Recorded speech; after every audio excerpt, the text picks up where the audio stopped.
To the first Cleveland Browns post-game show of the preseason, I guess of the whole season. Wanted to say hi to the people who are showing up. I appreciate this is all dress rehearsal stuff. I wanted to be able to at least try a few things and hopefully they'll work. We're going to see if people find this show. Preseason, of course, is going to be a lot less active than during the course of the regular season. Let me explain, as you see on your screen, that there's opportunities to call in. This is the first year we've done this. This stream it allows other people to join in.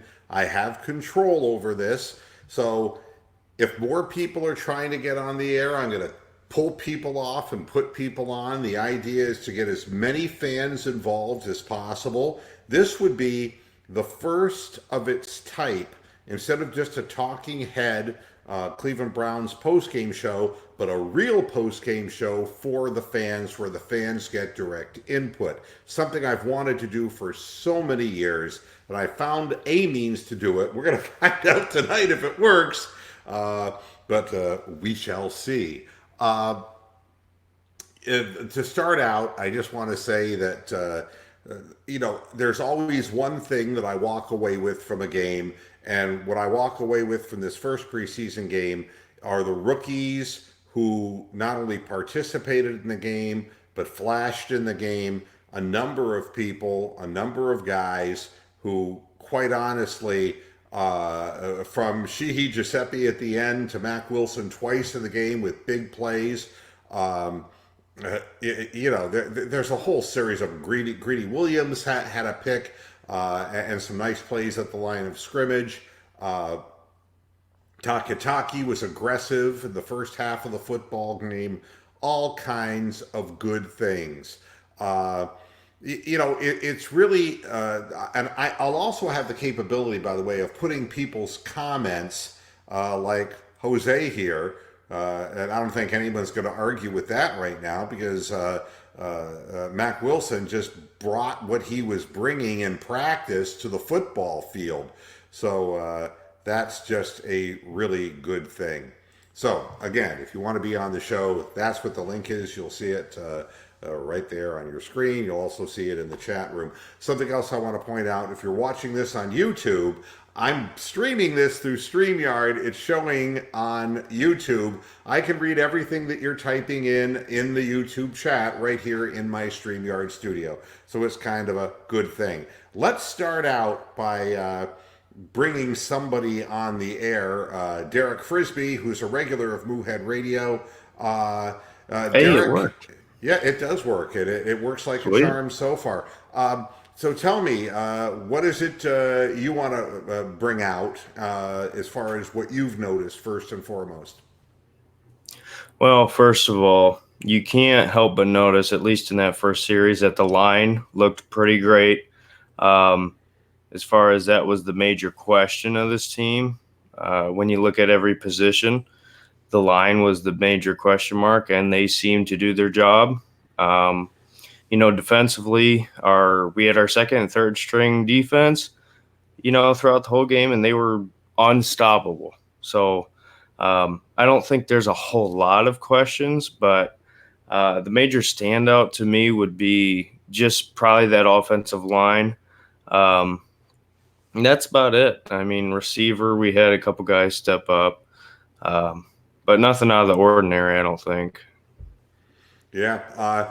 There's other people who want to get in here. We do have the capability of having more than one on the program at one time, but I want to do this a little differently. Derek, and I'm learning as we go along. I am going to mute your microphone for now rather than remove you from the stream. And what we're going to do is we're going to bring Bronk from England, who's Hey, staying up so late. Hey, Bronk, how you doing out there in merry old England? yeah, it's 3:52 in the morning here, so I gotta talk very quietly, otherwise I'll wake up the rest of the house. But the thing I want to say is that defense in the first half looked as good as as any Browns defense that I've ever seen at a preseason game. I mean, we're talking sort of like unprecedented level. And they were in the backfield the whole time. Garrett looked good. Miles Garrett looked good. And Mac Wilson, I mean, a lot of us knew that he was going to be a great pick where we got him from. And, I was thinking that we were going to draft Wilson at the same spot where we draft Taki, and we got both of them. So, you got to credit Dorsey. But the thing that's really impressed me is the fact that these young players are listening to these coaches, and you could tell that there was a huddle in the fourth quarter where Steve Wilkes was in the middle of it, and they had all these young defensive guys, many of them who I didn't know who they were, and they were listening to like every word that he was saying. I mean, these guys are like listening to the coaches, they're being coached up, and the whole approach that Freddie Kitchens has taken for this preseason is just wonderful. It's so much better than Hugh Jackson did, from Hard Knocks. And I watched the Oakland Raiders Hard Knocks, and John Gruden, no. I'm just like loving it. And that's why I'm still up and wanted to comment about, because it is extraordinary. All right. I'm going to put you now on mute for the That's time cool. being so I can bring Mr. Hammer in from Columbus, Ohio. And we're going to add Jim to the stream. Jim, are you there? I'm there. Can you guys see me? I don't see anything, to be very honest with you. Well, I'm here. Yeah, I can hear you, though, just perfectly fine. It's very dark there. It looks like an alien spacecraft or something. Well, I'm actually driving back home from watching the game at Buffalo Wild Wings. So. BW3. Couldn't stay away from the wings, huh? Yeah, it was. I'll tell you this. My takeaways are Greg Joseph. I hope you got your application in at the Citgo. It's been nice knowing you, but yeah, you can't miss an extra point. You're done. Well, I mean, this went on all last year. You know what bothers me about Greg Joseph? Greg Joseph, it isn't just the missed extra points, it's the knuckleballs he kicks. And he ended the last practice that he played this last week where he made like a 43-yarder, but it was a knuckleball. He doesn't strike the ball in the proper place, and he hits line drives. It's easy to block. And, actually, Seibert never kicked the fucking ball for a field goal because every time they got in territory, they would have a holding call or whatever. And Joseph is helping kicking his way off the team. But, I mean, this guy was only 86% on extra points last year. You cannot have that. And Nathan Zagura, who's doing the broadcast with Donovan and Doug Deacon, basically yelled "laces out" right when it happened. So I don't know exactly what that means, but anyway, that was one. And then Giuseppe there, whatever heck his name is, the guy that basically Willie Mays Hayes his way onto the team, and didn't find his cot out on Lou Groza Drive. I think we might have found a kick returner because he was exciting to watch. Even though it was against guys who will not be playing football in 2 months, still, he's got speed, and you can't teach speed. He just, and that's one of those kind of things that's going to make a big difference. The only thing that made me nervous is he did bobble the No, punt you covered this at return. halftime. Yeah, that was nice. Yeah, I mean, he bobbled it before he took off up the field. If somebody had been on him, that would have been a turnover. You got to catch the ball clean. I'm not sold on Sheehy Giuseppe as a punt returner yet, but I'll tell you, it's better than Dontrell Hilliard. That I can tell you. You got to have somebody with breakaway speed. You can't do that. And as much as Hilliard made his case this year, he killed them with the penalty going to the half. That can't do it. But I'll tell you, watching Freddie Kitchens run down the field with that big smile on his face. I was like, I'm sure he's thinking, we might have found our punt returner, boys. I can hear his voice going. So we'll see what happens. But those were probably my two things. Obviously, the first string was like playing Madden on easy. The first drive. So that was like, I'm like, yeah, man, I'm sure he's sitting there going, okay, even I can win the game. So what was I think Jim Donovan said that Baker Mayfield's his quarterback rating was perfect. It was the best it can be, 156.5 or something like that. So yeah, he was 5 of 6 for 77 yards and didn't break a sweat doing it. So you have that, and that's a very positive thing.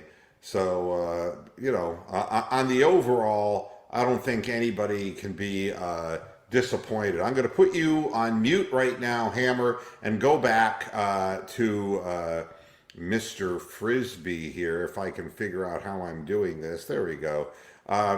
Who really hurt themselves, Derek?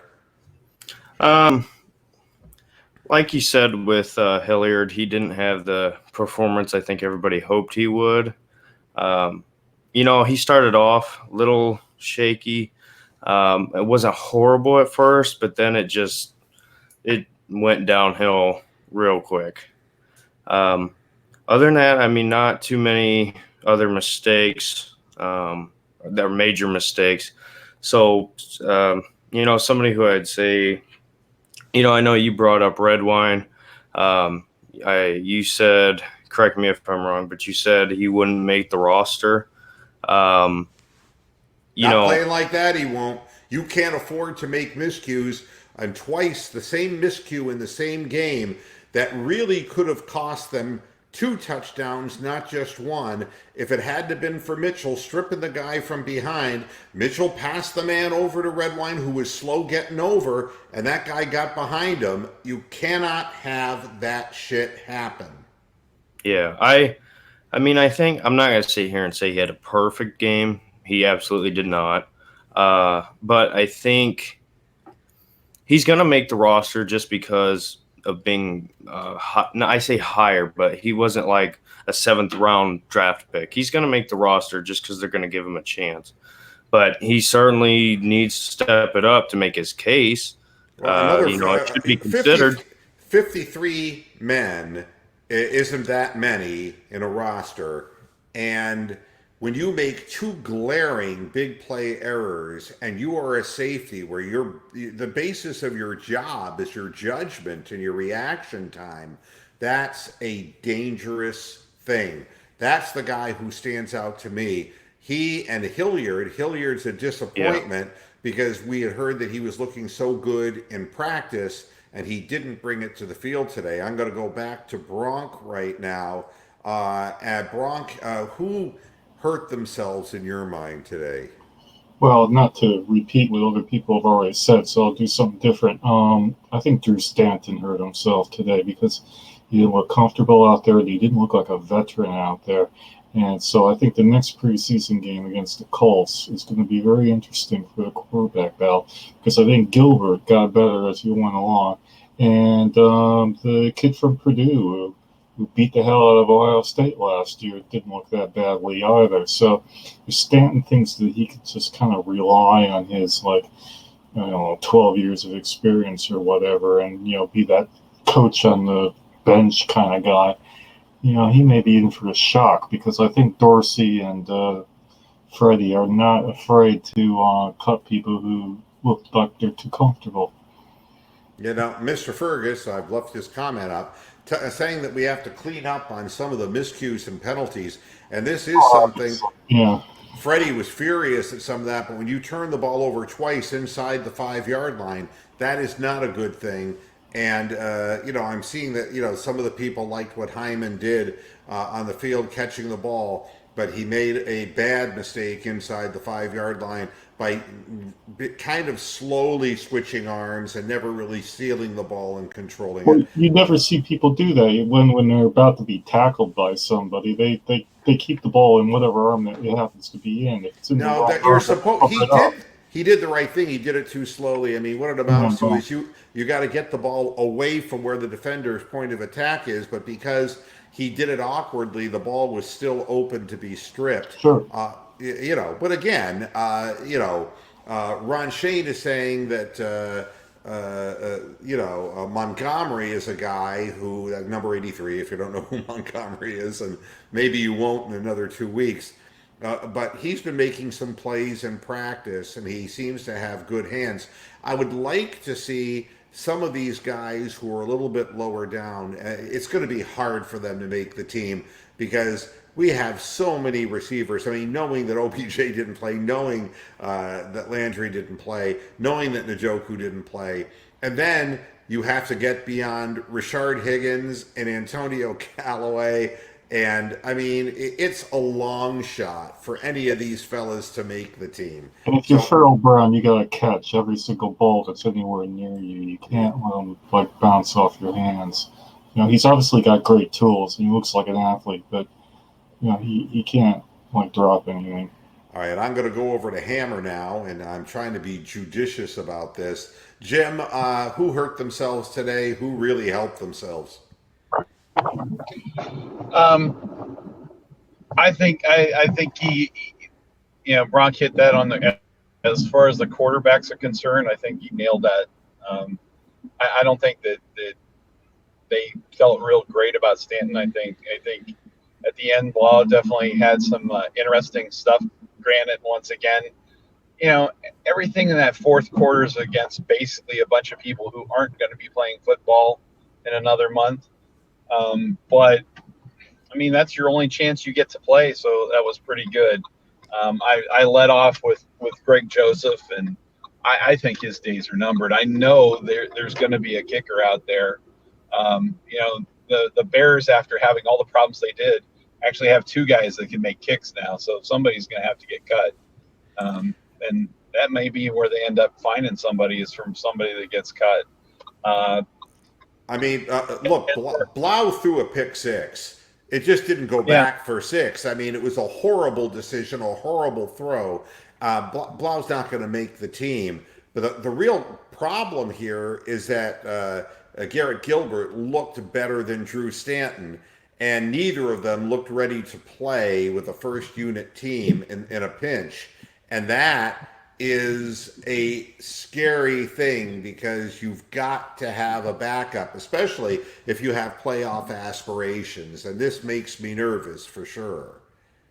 And that's what the radio guys were talking about as well, because I listened to it on the radio for part of it. And they were really saying that after that, the series or whatever, that nobody looked that exciting, and everybody was below average as far as a quarterback. So, I mean, that is the one thing to worry about on this team. If we, players get hurt. It's the NFL. I mean, no matter what happens, we got a quarterback that's a bit of a gunslinger that periodically will run around and do things and make plays, and not afraid to put his head in there. But, they were talking about Nick Bosa from the San Diego, right, from a former Ohio State player. And he's hurt his ankle. They just said it is an official high ankle sprain, but the answer was a big dude fell on him. That was the story of how it happened. And that can happen with anybody on the team. A big dude can fall on you, and all of a sudden, you have issues. So that's a scary thing. The offensive line is going to be interesting to see how that plays out. I don't think anybody was completely totally gone yet today, but nobody seemed to really fire up. Although, as far as helping themselves, man, Wilson it was fun to watch that. That was he certainly looks like a guy out there that's going to make some plays. And Philip Slauson is pointing out on the screen that Corbett at center will be interesting to track moving forward.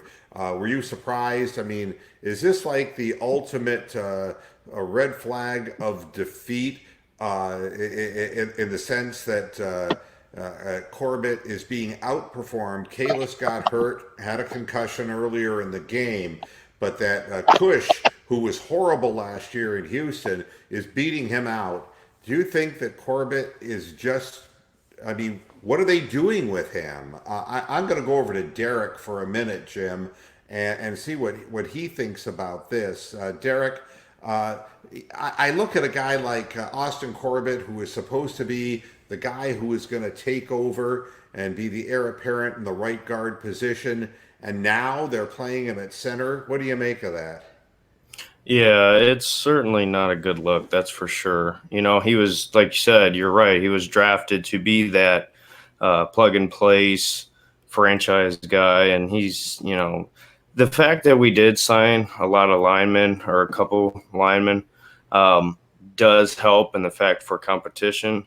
Um, but for him going into the second year, it's certainly an issue because he had that time to sit and learn and kind of get better, and he's getting beat out, and that's not a good sign at all. And he's got to step up and prove it now, because if these next couple games he keeps not showing that he's that guy, you know, there, like I said, there's a lot of linemen there to replace you. Nothing's guaranteed just because Well, you were somebody's drafted. going to get hurt. Somebody's going to get hurt out Yeah. there. And, you know, if this guy's going to be the Swiss Army knife, jack of all trades, master of none, this could be a real problem because they took him high second round. And it is of concern to me that that's what's happening with him. And I see what you're saying, that Ajayi and Blunt's a little long in the tooth. Yeah, a little long And in the Ajayi had tooth. an injury, I think, Yeah, last year. coming off an injury. But Ajayi is more of a catch the ball out of the backfield, third down running back, a la Duke Johnson. And, you know, what we have to be concerned about if Nick Chubb went down, and I'm going to switch over to Bronk, if Nick Chubb went down for any reason, what durable down to down back do we have, knowing that in the first 8 weeks of the season that that Kareem Hunt won't be there? Well, I'm probably more bullish on Dontrell than virtually anybody here in the chat room. But, you know, yeah, sure, he had a fumble and he didn't have the greatest game. But the offensive line needs to open up a little bit more holes. Even when Chubb was in there, he had that one big run on that delayed draw, sort of funny looking play. But it didn't look like any of the lines that we had out there were run blockingly particularly efficiently. I mean, they did look great like protecting the quarterbacks. I don't think they even had any hits on them. No, you know, but they need to block a little bit better, give these guys a better chance. That Ouellette guy that came in fourth quarter, he looked like he popped off like 3 or 4 nights. Gray out of the University of Miami. Yeah, the only rap I had on him is that he runs a bit too upright, and that is always a danger when it comes to getting stripped of the football. Phillips Lawson saying that Dorsey will find a backup running back, not to worry about that. Yeah, and Phillips right, because Dorsey's built this entire team. Look at what we're worried about. We're worried about the right guard. We're worried about the backup running back, the backup quarterback, and the kicker. How much better is that from all the past 20 freaking years? Yeah, here's a good point by Phillip, you know, and that probably has to do with why they're playing or Austin Corbett at center. Treader, you know, he retwisted that ankle in practice already this year. And J.C. Treader, if you look at his history with the Green Bay Packers, missed a lot of time. So I think what they're saying is, you didn't stand out on right guard, Austin. We're going to try you as a backup center, and he's going to try to be the insurance policy if Treader gets hurt. You know, he gutted it out last year, hurt from the very get-go of the season, but we can't keep having that. So, you know, that is that. Now, best impact. Kush is from Kansas. So is Dorothy. Yeah, and Toto. Not the band, the dog. So why am I thinking that Kush played for the Texans? What am I missing here? I think he means their university, but When I said Houston, I didn't mean he went to the University of Houston. I mean he played for the Texans, I believe, Yeah. and he was horrible there. And Best Impact was saying that he was good. Uh, well, we're gonna, We'll find out. We'll definitely find out. I mean, come on, the defensive line looked like in that Devereaux Lawrence character. Wow, if he's going to be like our eighth guy on the defensive line, there's going to be some worried NFL quarterbacks out there. You know? Yeah, I'm, looking up Eric Kush so I can get this information. He played at California University of Pennsylvania. Yeah, you're right. Best Impact. I should never question you, buddy. He was selected by the Chiefs. There's your connection to Dorsey. I was wrong about this. There you go. I was willing to back you too, and you're wrong. But but now again, he did play for the Texans to a 2-year deal, but he was released in 2015, and then he played for the Bears. He's been all over the place. So we both were right in a way. He started with the Chiefs, and then he ended up with the Buccaneers, the Panthers, and the Texans. I don't know what the story is with this fella, but he's the starter as of this point, and that's He is. Man. a little nerve-wracking, if you ask me. Let's go back over to Jim now. I'm disappointed that nobody else is calling in. You got to grow testicles out there to get on the air, you know. Stephen is pointing out that this horrible thing is happening as the Ravens are just beating the Jaguars senseless. Don't tell me that Lamar Jackson is thrown for 3 touchdowns and 400 yards and is completing 75% of his passes. Please don't tell me that. So, all these games add up to exactly nothing when it comes towards getting into the playoffs. of course, I mean, yeah. So whatever. Okay, they need to win, and Jacksonville's depth is crap. I mean, they couldn't even field a decent quarterback, and they were finding people left and right. And really the same thing with the Redskins when their original starter, their planned starter so far this year is Colt McCoy. And they're looking at Case Keenum, and I mean, come on, whatever. It's the preseason. Thank God it's the preseason. But Bronk, you really nailed this one on the fact that we're worried about these little things. For Corbett, though, being able to play more than one position, that will get you a job on the NFL team. And maybe that ends up being the position he ends up being better at in the long run. Things don't always translate the same depending on where you go to school at and what type of, offense you run and what you do. So I think it'll be interesting to see whether that pans out, and that it may, if it's not the trying to become that Swiss Army knife of players, it might be, hey, if you can't do this, then we're going to cut our losses and find somebody else, like they did last year at right tackle. So when they Jim, I know you're a big Ohio State booster. You're from Columbus. Haskins, it looks like he has a good arm, but like a lot of young rookie quarterbacks, his judgment may well be lacking, thinking that he can use that arm to throw through schemes. What did you think of Haskins' performance tonight? Nice drive to start the second half, but it was almost all runs. And when he was making throws, he definitely did exactly what you said, Moo. He was trying to force balls in there, but overall, I mean, he had just a wealth of receivers last year, and a lot of the things that they ran were things where he was throwing to a space as people were moving, and they had people that were wide open because they couldn't cover that talent of receiver. Where in the NFL, all these defensive backs are pretty good.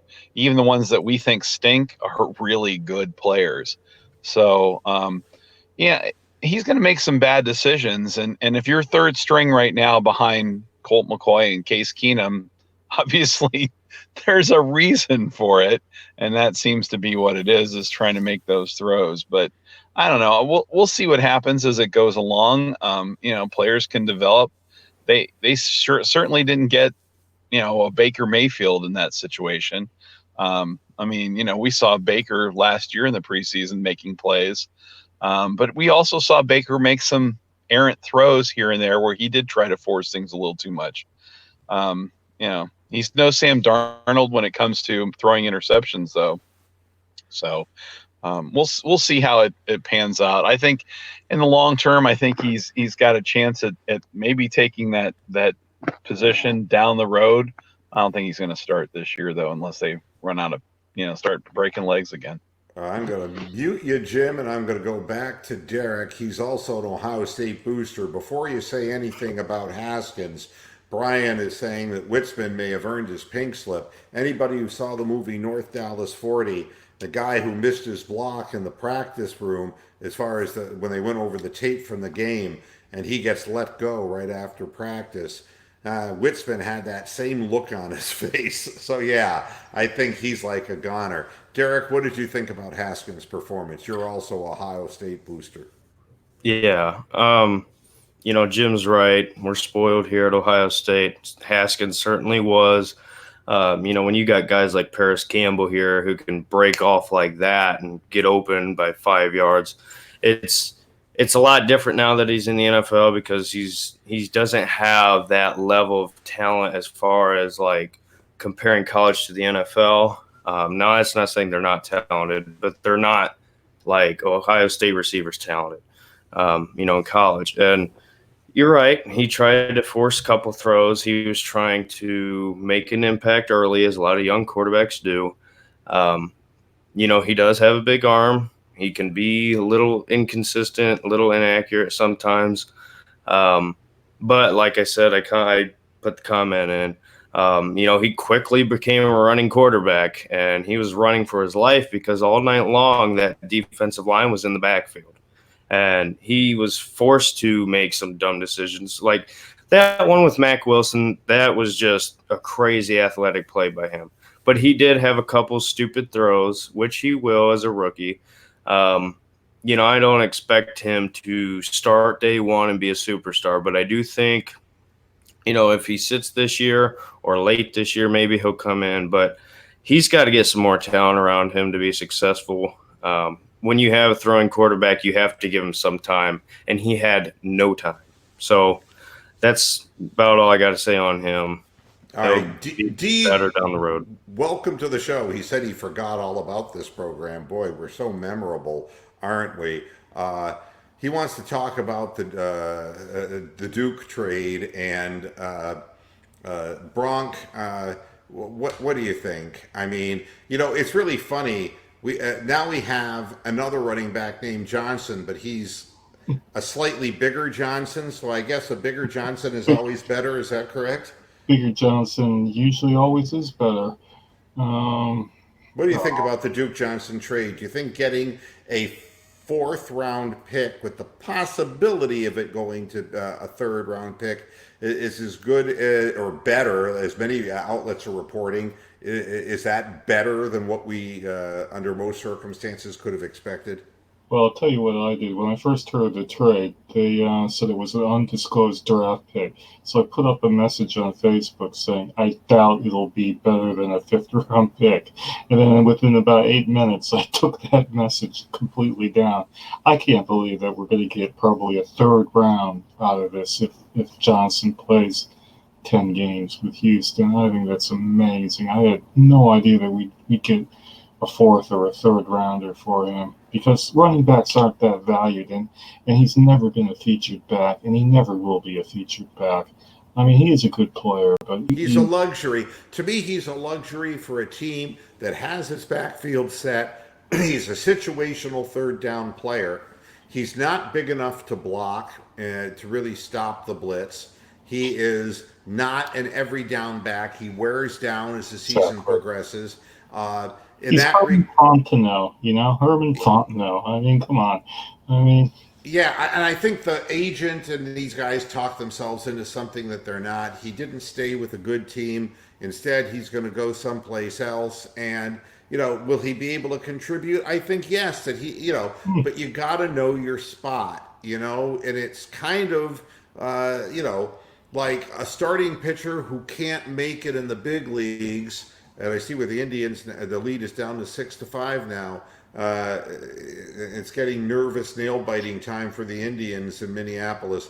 But sometimes a pitcher has to accept he's not going to be a starting pitcher. That maybe he's more effective one inning out of the bullpen. That is Duke Johnson, and that is not something that he and his agent were willing to recognize. And he wants to talk about Hilliard. And I think we have earlier in the show talked about the fact that Dontrell Hilliard was a disappointment tonight.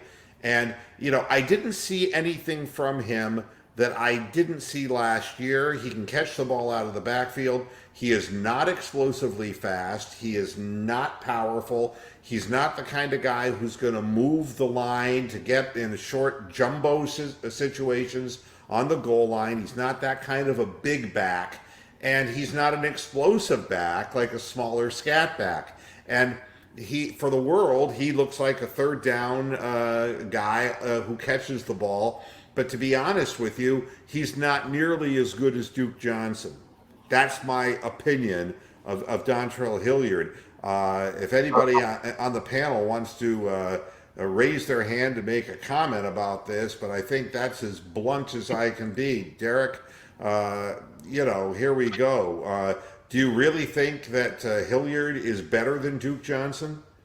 No, he's not. But here's the thing, and the reason why I wasn't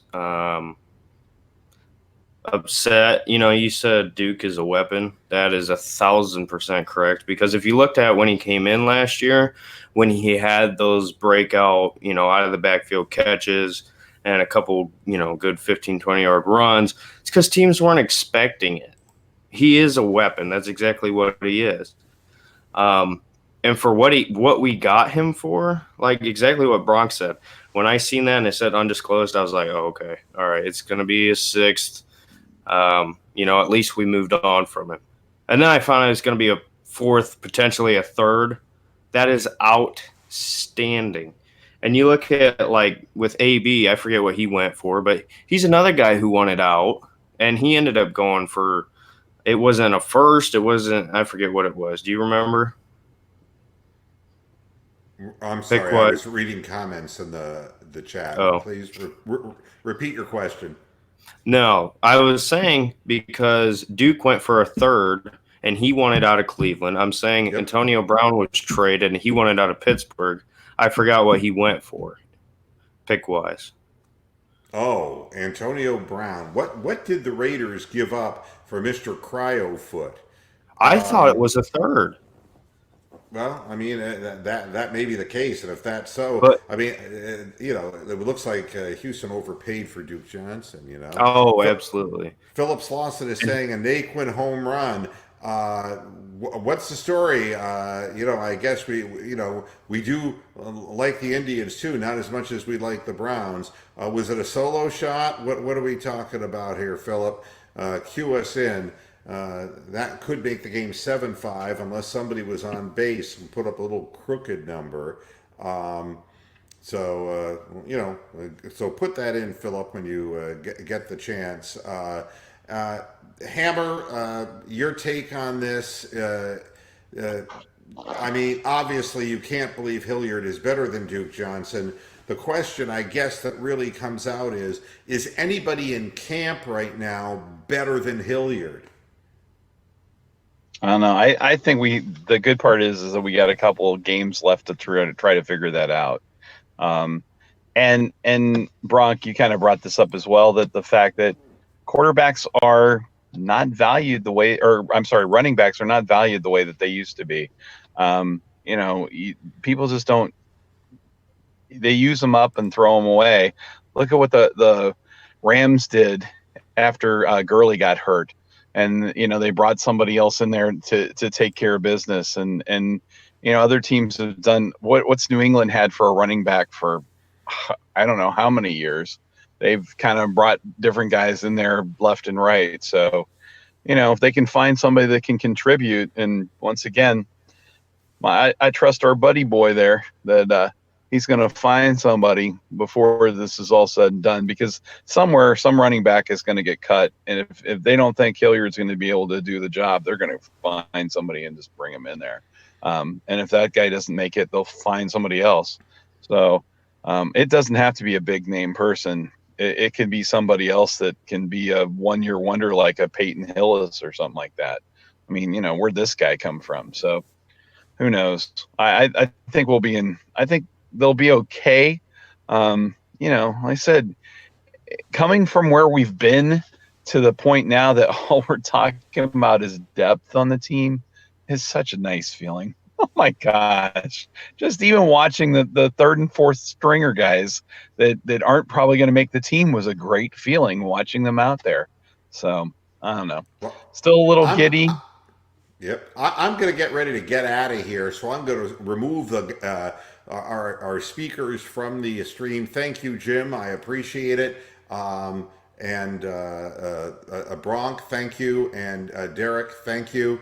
And I'm going to finish up by saying this, that the thing that makes me feel better than anything about this is we have had a history of problems as far as our draft picks. And when we get a decent draft pick, we're also thrilled about it.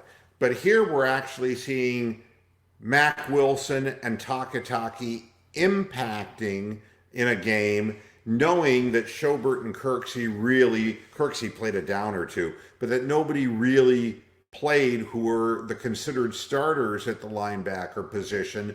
To see a Devereux Lawrence come in and do something, to see Trevon Coley go in and do something. We haven't had a defensive line in God knows how long. And the fact that we're going to be questioning who makes this team and that it's a spirited competition at a lot of these positions is so radically different than what we've had to experience in previous years with the Cleveland Browns. And that is a great thing. And the other thing that really made me feel good about this game is, for once, we looked primed to play. We looked faster than the other team. We looked like we were going out aggressively. The Redskins started on their heels. The Browns wanted to accomplish certain things in certain situations and got a lot of those things done. There's still a lot of cleanup that needs to be done. But, when you score 30 points in a preseason game and one of them comes from a pick six from one of your rookie picks, that's a good thing. Greedy Williams made a pick and made some plays. That's a good thing. How many times can you think of when 3 of our draft picks came up and made big plays for this team this early? It's really worth keeping your eyes on these players because, again, Mac Wilson and Takataki may be inexperienced, but Takataki looks like a guy who belongs on the field and is confident, and Mac Wilson looks like a guy who can really cover against the pass game that we haven't had in our linebacking core. And playing a 4-2-5, it really makes you wonder if Jannard Avery now is going to be used as a situational defensive end to rush the passer, to get an additional pass rush in certain situations. There's a lot that can happen between now and the end of camp. That's what excites me. Thanks, everybody, for tuning in to this post-game show. Hopefully, as you see how this works, we'll get some takers and people who want to call into the program. And I know that this will ramp up when the regular season gets going, but I wanted to start early. I'm going to be doing these halftime and post-game shows after every single postseason game because that's just the kind of cow I am. Thanks everybody for tuning in. We'll be back again, interestingly, tomorrow on the Friday edition of Moohead Radio to talk in more depth about this and whatever happens in that game between the Indians and the Twins. Thanks for tuning in. And until next time, which is tomorrow at 6 p.m., hasta la vista, Pastorheads. Good night.